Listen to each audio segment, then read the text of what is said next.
Several years ago, I was compelled by this game called Starbound. Starbound is a game quite similar to games like Terraria, but it never seemed to become nearly as relevant for fans of survival sandbox games.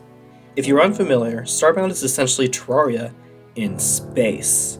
In Terraria, each game takes place on a single world, while Starbound takes place over many worlds around many stars. The game involves traveling between stars, planets, and other areas of interest to gather resources, explore, and take on challenges. Like other survival sandboxes, you can build structures and create a base. Starbound is further distinguished from Terraria by its simple narrative that ties the progression together. You encounter several characters and locations specifically designed to take you through the game's main quest. I first played Starbound in 2018, following its release by 5 years. The game came out in 2013? I don't know why that's so surprising to me. I guess it goes to show how little splash Starbound made on the internet, huh? Anyway, when I played it for the first time, I was enthralled by the game. Even though you come across many NPCs and civilizations in the game, there was still this feeling of a solitary adventure into the beyond that really grabbed me. The lovely pixel art and soundtrack really got me immersed into all the different planets. Having mainly just played Minecraft and Terraria at the time, Starbound's story was an exciting new experience for me. I played through Starbound a couple more times in the following years. It's a game that's managed to live rent-free in my head. The soundtrack has stuck around as one of my favorites, and the tone and vibes of the game have inspired me ever since. My Ghibli-loving brain has often looked at the nature-covered ruins and structures of the planets of Starbound for inspiration for the worlds I create. I made an unfinished Minecraft build in 2022 that features a cobbled-together human settlement on an alien planet just familiar enough to Earth. I was going to put cryptic alien ruins hidden underneath the towns and landscapes. That idea has Starbound as one of its major inspirations. If you look at any other world I've created, there's a good chance there's a little bit of Starbound in it, whether it's on an alien planet or on something similar to Earth. The last time I played Starbound was at the end of 2020, and until the making of this video, I haven't returned. This game has haunted me for years, so why did I just stop? It's hard to remember exactly why, but on my last playthrough of Starbound, something didn't feel quite right. It seemed like the honeymoon period of Starbound had ended, and maybe some of the game's flaws were starting to become more obvious to me. Combined with Starbound's lacking popularity on the internet, it felt like Starbound wasn't a game worthy of my nostalgia.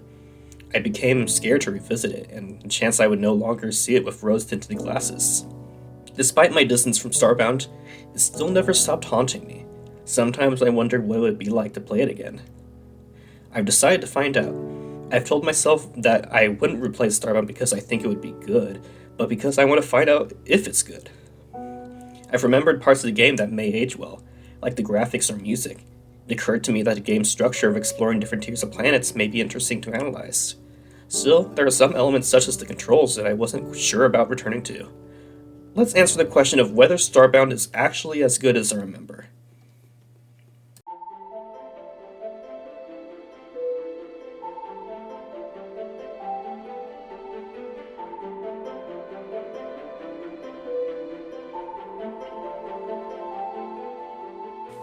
So, after replaying, what do I think? Is Starbound actually as good as I remember? Kind of? Goodbye, everybody. Sam wishes you well. Okay, so what do I mean by kind of? I'm gonna get into that, and in order to do that, I'm just gonna go through my experience playing the game again. Starbound opens at the Academy of the Terrain Protectorate. You're about to live out your Star Trek fantasies of graduating and joining Starfleet, when the ceremony is interrupted by eldritch horrors beyond human comprehension. You leave on your ship as our beloved planet of Earth is torn apart by a monstrous mass of tentacles. You awaken on your ship orbiting around an unfamiliar but welcoming planet, and beam down to officially start the game. Something that's definitely as good as I remember is the atmosphere of the game. The planet you beam down to is really pretty, because of the game's lovely environment design and pixel art graphics. The soundtrack of the game is also excellent. I think it's worthy of similar praise of the soundtracks by Lena Raine or Toby Fox. Starbound's soundtrack has a really serene pastoral vibe, and complements the space setting nicely. The soundtrack also has its fair share of exciting or surreal electronic songs as well. Even if the game it comes from isn't perfect, I think Starbound's soundtrack is worth respecting. The basic gameplay mechanics of Starbound are satisfying as well. They are similar to other games of the genre. You mine, you build, you explore surface and underground terrain, you can find loot and structures scattered around the world. It's a simple set of mechanics, but works well for many games, including this one. One of the core mechanics that isn't as solid is the movement. I found that whenever you're in midair, you really don't have much control over your horizontal momentum. This can lead to times when you try to gently walk off a ledge and end up falling much further than you intend. It's also tricky to calibrate your jumps in tricky platforming segments. Most other games I can think of that have jumping mechanics allow you more control over your movement midair. This is less of a problem later in the game as you acquire movement tech such as double jumps. Even in the early game, using rope helps make traversing less slippery.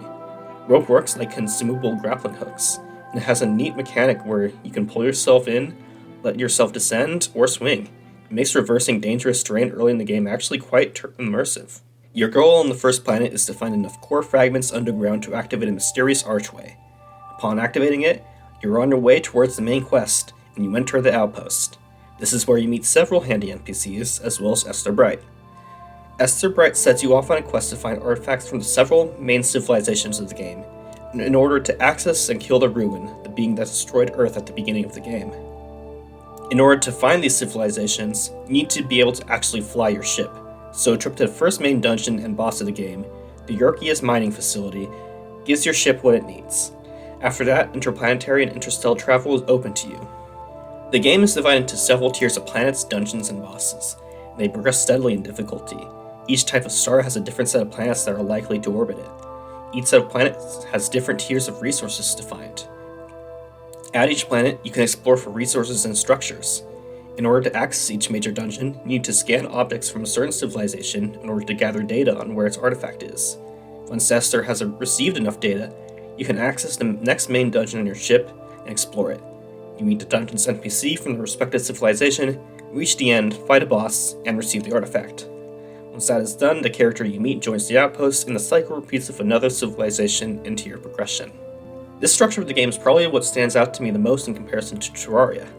I would argue that the structure of Starbound's progression is better than Terraria's.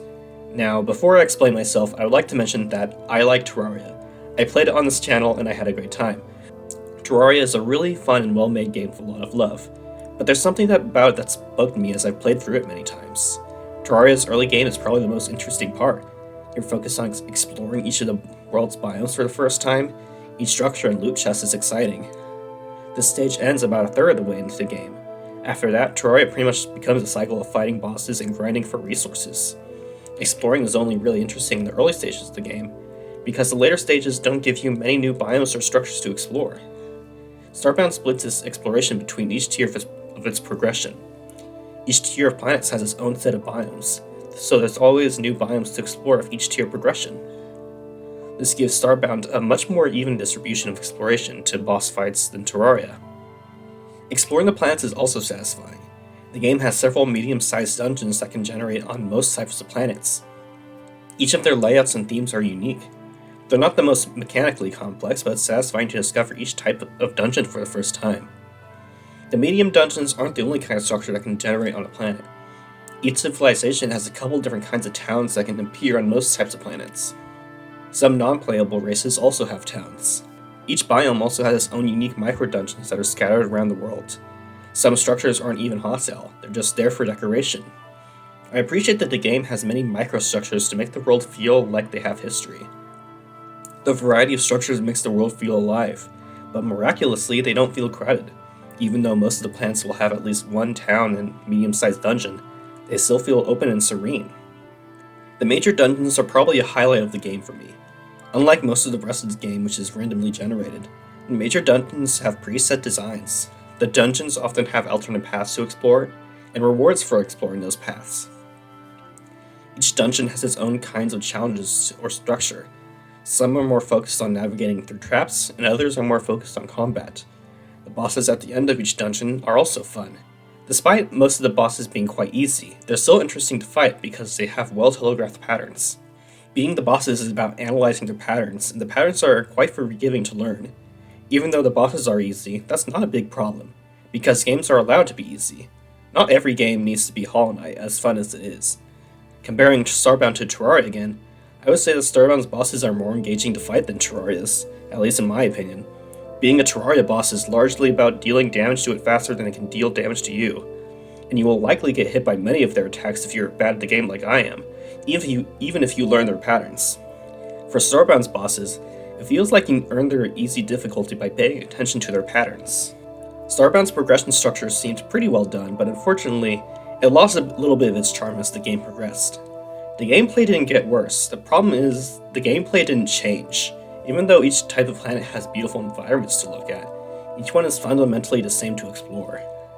Outside of the main quest dungeons, the game started to feel repetitive. Early in the game, running across the planet's surface and exploring it was fun. Later in the game, running across the planet's surface and exploring it was kind of just more of the same. Some planets have hostile weather that change your approach to exploring, such as the fire showers on volcanic planets, but it's not quite enough. Ocean planets are different to explore because exploring them entails swimming across or through liquids, but exploring them is also slow, and there's less points of interest on them. The movement tech you acquire is a blessing and a curse. On one hand, it makes traversing terrain more convenient and less tedious, but also means you have less reason to use rope. Rope was one of my favorite parts of exploring the early game. Sure, I could have used rope instead of using multi-jumps and climbing as a spiked ball, but they're also faster. If you see in any Minecraft Let's Plays where they start out walking and using horses to be immersed in the world, only to just traverse with elytra in the late game, you know what I'm talking about. Even if less convenient forms of traversal are more immersive, gamers just want to use the faster option. Anyway, this game is about more than just rope. Side quests take up a large amount of time in Starbound. They're probably the least interesting part of it for me. They're pretty much your average video game filler quest. There's escort quests, fetch quests, go out and kill enemy quests, all of your favorites. At each town, NPCs have random quests for you, and they're pretty much pasted on top of the planet that they're on. Enemy quests or escort quests will place the goal at a random structure. Fetch quests have you acquire a random item from a pool of options. They're simple and also not really engaging. They're busy work. That can be good in a game where you just want to spend time on something basic, but that doesn't mean they're interesting. I'll give the NPC quests some credit. They are tied to the mechanic of expanding your crew, which in turn is tied to the mechanic of expanding your ship. Your crew can provide various benefits to you and your ship, or accompany you as you explore. If you do a quest for an NPC, there's a chance they can join your crew. That's actually a really neat mechanic. It leans into Starbound's premise as a space exploration game, and helps set it apart from other survival sandboxes. A problem with NPC quests is that there's so many of them. Each time you explore a town, you might encounter 5 to 10 NPCs that give you a quest. You can easily ignore them, and I'd recommend doing so if you're not looking to expand your crew. It still feels like a shame that NPC quests are a mechanic that is best left mostly ignored. Maybe if the game would present them to you less frequently, they'd feel more special. I don't know if making each one more engaging is an option, because they have to be simple and random to fit the random generation of the game. A better version of the basic NPC quests are the Peacekeeper quests. Early in the game, you are invited to the Peacekeeper station by Sheriff Noble, who wants you to join his mission of fighting crime and rebuilding the Peacekeepers after Earth was destroyed. The mission board assigns you to hunt down gang members and arrest them. What did these gang members do, which means you have to apprehend them? I don't know, they're dangerous. This is a game, not real life, so we don't have to worry about the moral baggage of police work. The Peacekeeper quests are interesting because they use more of the core mechanics of the game. The bigger quests require you to travel between planets to follow a chain of clues. Searching for clues often entails using the scanning functionality of your matter manipulator, which is also used for gathering data for Esther Bright in the main quest. Gang members can be found on their own criminal hideouts, which are structured specific to the Peacekeeper quests. Some Peacekeeper quests require you to explore deep space hideouts in your mech. This is a mechanic I'm conflicted on. On one hand, the idea of exploring and fighting with a mech is cool, and the anti-gravity controls are interesting. On the other hand, the anti-gravity controls are interesting. They're fine until you encounter enemies and have to dodge them. Are you ever in a tight room trying to move around and someone else is trying to move around and you just end up bumping into each other because you don't coordinate where you're going? It's like that. Sometimes enemies are meant to ram into you, but sometimes you just bump into them. Fighting is also slow, and made worse when you keep missing an enemy, or there are a lot of them flying around. Fighting does improve as you improve your mech though. You can gather scrap and recipes to acquire mech parts that improve its movement and attack power. There are also mech encounters outside of the Peacekeeper missions, and some of them are unique and surprising. Still, upgrading the mech requires going through a lot of deep space encounters in order to grind for parts and recipes. You end up having to choose between spending a lot of time grinding or dealing with a slightly worse mech. Peacekeeper missions suffer from similar problems of quantity as the other side quests. For each tier progression, there may be 12 Peacekeeper missions to do. This can be high if a mission has this annoying bug where it just won't point you towards the mission's location, no matter how much of the planet you explore without digging into every part of its underground. Then you have to abandon that mission and you don't get the credits to help you advance to the next Peacekeeper stage. Even without that bug, Peacekeeper missions probably take up the majority of gameplay later in the game. Even though each individual one is pretty quick, Peacekeeper missions take up considerable amounts of time compared to exploring planets for loot and resources because of their sheer quantity. Despite some of their flaws, Peacekeeper missions have their fair share of surprises. I was pretty delighted when I hacked into cyberspace for a few missions, and then appeared in the Vaporwave Tron world. The mechanics don't really change fundamentally, but the change of scenery is fun. The final missions for each Peacekeeper tier are also fun, and I found myself looking forward to them. Similar to the main quest dungeons, they seem to have their own unique preset designs, and exploring them is interesting. They're just a bit smaller and don't have as many characters or narrative as the main quests. Still, I think it's neat that the final missions for each tier are just a bit more in-depth than the regular missions. It occurs to me that the presentation of Starbound really makes it shine. There are so many parts of the game you can look at, and each one has a lot of care put into its presentation. Upgrading your matter manipulator or movement tech could just be simple menus, but they have fun graphics that are themed towards what you're upgrading.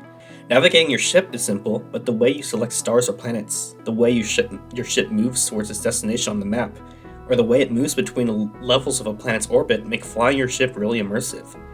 Each part of the game just feels good to interact with, and that comes down to the presentation. One detail that delighted me was the fossil minigame. The mechanic is fun because it gives you a small diversion in the form of a puzzle whenever you excavate a fossil.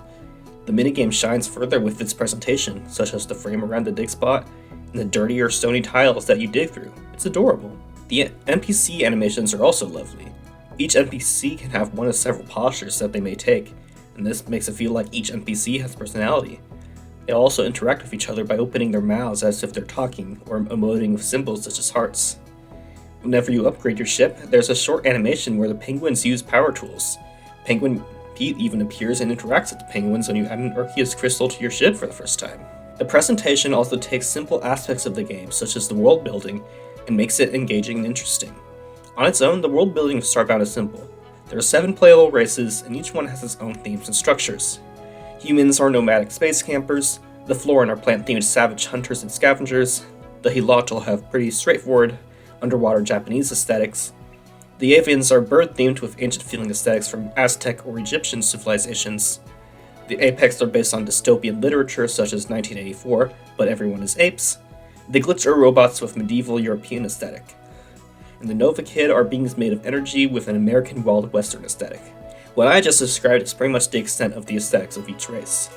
However, the codexes you find provide a lot of depth to each race, excluding perhaps the Nova Kid. They're just happy to be here. The codexes essentially provide lore. Now, I am a lore fiend. I made a Terraria character themed around the concept of lore.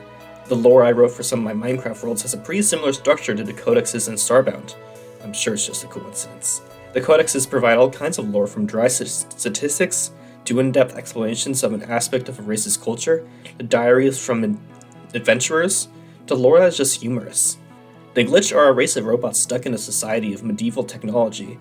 That's pretty straightforward, but did you know that the reason they can use the same medicine as everyone else is because of a placebo effect programmed into their self-healing systems? The Avians are wingless bird people who worship a god called Cluex, but did you know that there's a series of diaries written by an Avian describing their excitement as they undergo a ritual leading up to their plummet off of a tower in an attempt to fly and become closer to Cluex by dying? That's the kind of depth that the codexes explore. Honestly, the codexes are probably my favorite collectible in the game by far, and one of my favorite aspects of it in general. They take parts of the game that feel kind of one-dimensional and give them depth. While the codexes are fun to read, the main story of the game is kind of just simple. It does its job. Starbound is not a narrative-focused game. Still, I think it's worth analyzing for the sake of this video. In each main quest dungeon, you meet a new major NPC who helps you through the dungeon. They're simple but appealing enough characters. Nuru is a young Floran prodigy hunter, Koichi is a Hilotl scholar, Tanawak is a sleepy but polite avian temple tour guide, Lana Blake is an Apex rebel leader, and the Baron is an eccentric, almost Don Quixote-like lich. These are pretty much the gist of each of the characters, and the extent to which they are explored. They are simple, but they provide a nice feeling of gathering a diverse group of allies. Esterbrite is a bit more complicated. She's a grandmotherly retired leader of the Terraria Protectorate, and now researches the rune and the means it can be destroyed. The main villain of Starbound, Azra Nox, who leads the Akasis cult which summoned the rune, was once a pupil of Esther Bright. Azra's home was destroyed by a group of non-human aliens, and Azra has been bent on revenge ever since, despite Esther's efforts to persuade her otherwise. Esther and Azra are probably the most interesting part of Starbound's narrative, even if their story isn't that complicated. I think the weakness of Starbound's narrative is the player character. The narrative would be stronger if it explored the relationships between the major NPCs and the player in depth, but all the player is to them is simply the hero. The player character is essentially a blank slate that can go in any direction, which is why the NPCs may not have interesting dynamics with the character. Still, games such as Stardew Valley include a blank slate player character, and the NPCs have a fair amount of depth that is explored over the course of the game. The major NPCs also don't really have interesting dynamics with each other. Besides Koichi, who has a crush on Nuru, everyone's dialogue is pretty minimal. They talk to you during their respective missions, and when the mission is done, they immediately decide to join the outpost because the story demands it. Once they're at the outpost, they generally give you the same repeating line of dialogue. Or in the case of Esther, she mostly talks to you to give you your quests. Her backstory is told through a codex she gives you as a reward for getting far enough in the game. As much as I love codexes, more fleshed out dialogue may have made her more impactful as a character. Perhaps the solution to making the dialogue more impactful could be as simple as giving the character simple options to select when progressing through the dialogue. It wouldn't even have to change the course of the dialogue that much, but would make it seem like the player character is actually talking to the NPCs by providing input, rather than just being talked at by them. Naturally, the game concludes when you get all the artifacts and open the way to the ruin. You encounter Azra Nox at the core of the ruin, defeat her, and then defeat the ruin itself. The scene where the player character seems to die is decently dramatic, and the universe/cultivator/god returning the player character back to life is kinda cool. The ending is heartfelt enough, but may have been more impactful if what I previously discussed was addressed. The Peacekeeper quest reached their climax in a mission that wraps up the whole game. After defeating the ruin, the whereabouts of Azra Nox is unknown, but then you receive missions at the Peacekeeper station to take on the Akasis cult. Finally, instead of taking on gangs whose crimes can be described as, trust me, they did crimes, I don't know, we're taking on space Nazis, who can actually feel good about fighting. This culminates in the final mission at Azra's ship, which is expansive and dramatic. It incorporates mech mechanics from the previous missions, and the NPCs you have found on the main quest all give you words of encouragement as you navigate the ship. Sheriff Noble's first interaction with Esther is actually quite cute. I wish the game had more character interactions like that. Azra's ship might be my favorite mission in the game, since it feels like a worthy climactic conclusion to the game. At the end of the dungeon, you fight Azra's mech, the Swan Song. This is the one boss in Starbound I would say is actually hard. The attack patterns are tricky but still fair. I would say half of the reason that the Swan Song is hard is because of the learning curve of the attack patterns, which is a good thing. However, the other half of why the Swan Song is hard is because the mech controls are tricky. And if a boss is hard because your character is hard to control, that's not great. Still, I managed to defeat the Swan Song after my mech was broken, with a bit of patience, a lot of healing items, and bouncing around like a screensaver without being able to control my movement. Upon defeating the Swan Song, Azra reflects on her lifelong quest for vengeance, and feels remorse. I think that's a nice conclusion for a character. Sure, it's easy to expect, but it works. It was sweet to see Esther going to visit Azra in prison after the mission.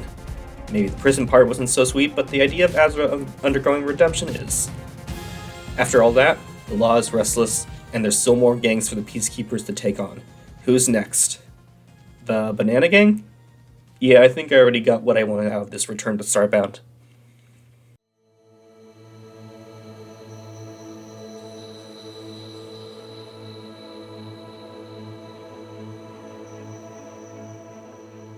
So in conclusion, I guess I could say that Starbound is a flawed masterpiece. The game can become repetitive and tedious, but there's still a lot about it that's compelling. The atmosphere and presentation are why it has stuck in my head this long to this degree. There's something about the futuristic space setting juxtaposed with the serene landscapes and overgrown or cryptic ruins that really appeals to me. Why are some of these spacefaring civilizations so rustic and pastoral? I don't know, but I'm glad they are. Having a world where people have advanced technology but still choose to live humble lives closer to Earth, or exoplanets in this case, is just cozy. Elements such as the codexes make the game really compelling to explore. The game's progression structure, even if it's not perfect, is something that I would welcome in other games. Scorekeeper is a more recent sandbox survival game that has a more even structure, so that aspect of Starbound can already be seen in other games. I've gone over a lot about what doesn't work for me when it comes to the more tedious parts of the game, but I don't think those parts are inherently bad. Often, what people want in a game is a repetitive grind, because it's nice to not have one's full attention on a game sometimes. It's a chance to have something else in the background, or just work through one's thoughts. When I played Starbound for the first time, the only other games I was into were Minecraft and Terraria, which were also repetitive grinds. Since playing Starbound for the first time, my taste in games have expanded. I've gotten into more story, RPG, or action-based games. Not everything that appealed to me in games in 2018 appeals to me now, and yet there are other things I still find compelling about Starbound. I'm glad that it had the impact on me that it did. If you're looking for a game and Starbound sounds like that game, it could be worth checking out. There's a lot to love about it. A lot of things that appeal to us often are imperfect, but that's okay, because the appealing parts still impact us. I hope my over-detailed explanation on how I feel about Starbound was interesting to you. Goodbye, everybody. Sam wishes you well.